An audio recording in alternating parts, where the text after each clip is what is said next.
poprosil ještě,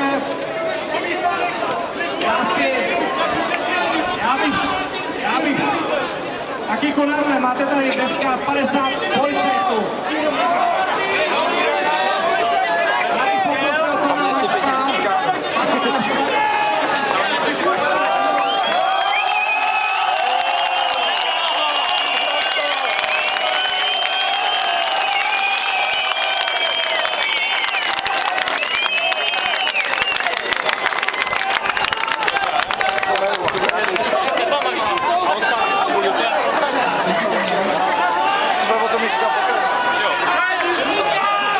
Vážení spoluobčané, přátelé, mnozí z vás mě znají, jmenuji se Josef Mašín.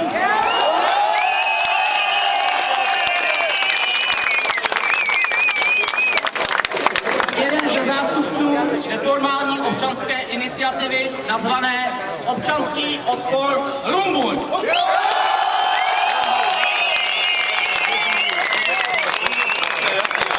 Chtěl bych vám poděkovat, že vám není lhostejné, co se v našem městě a regionu děje. A republika jak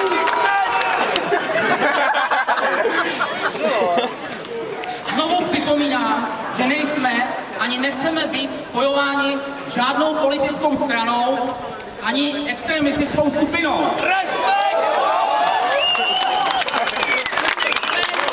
Jen běžní občané nespokojení se současnou situací tady.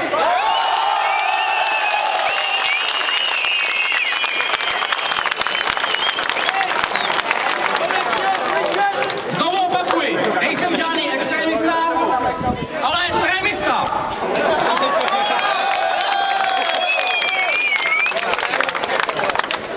svobodu ženám a dětem!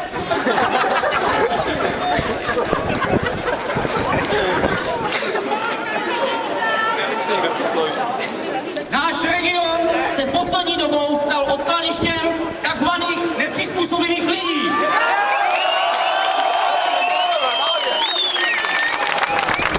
Zvýšila se kriminalita, slušní občané dostali strach, protože proti této kriminalitě na nich spáchané nemají možnost se legálně bránit.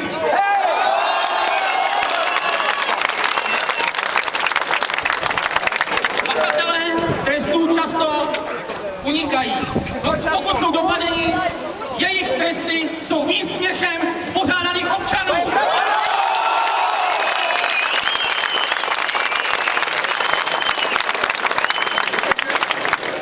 V Čechách se unízdil nešvar dvojího metru, který určitou trestnou činností bagatelizuje.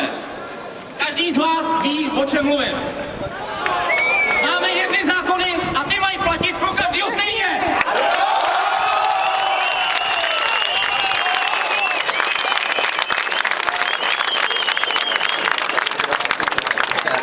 Zdejší policisté se možná bojí řešit problémy s nepřizpůsobivými, protože zde žijí, mají zlé.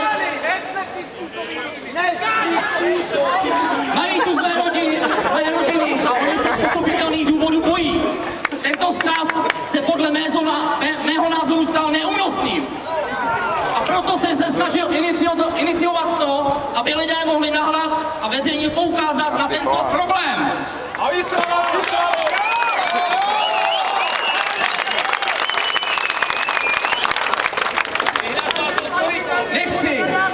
Nechci tu spekulovat, kdo na radnici či jinde udělal chybu. Kdo za tento současný stav může. Máme zájem, stejně jako vy všichni tady, aby se tato, dovolím si říct, kritická situace začala řešit, a to neprodleně.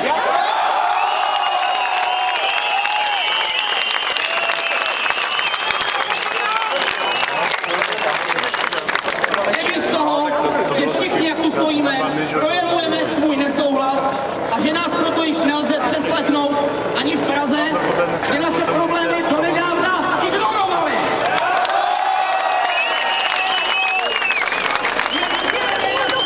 Že současný stav se nadále zhoršoval.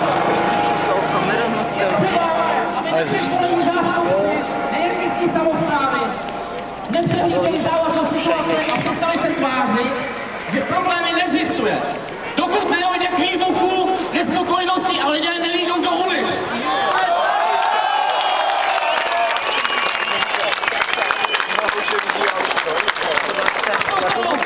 Zaujměte jasné stanovisko k situaci na Šluknovsku a postavte se čelem těmto problémům.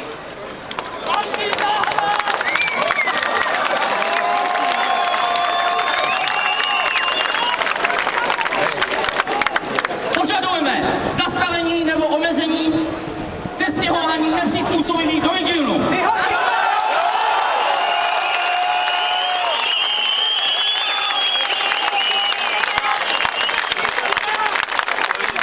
Které se stalo výnosným biznisem některých rádoby podnikatelů.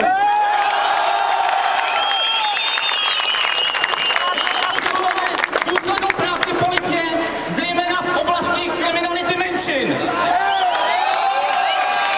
Nechceme omezovat naše práva, ale vymáhat povinnosti i po těch, kteří jen berou z naší společnosti, ale jim nic nepřináší.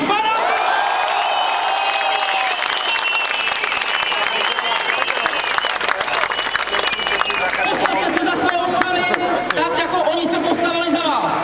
V řádných volbách a sjednejte okamžitou nápravu. Naše občanská iniciativa bude nadále situaci v našem regionu velmi bedlivě monitorovat, aby problémy, které tady nevyšuměly do zapomnění. To je tak všechno.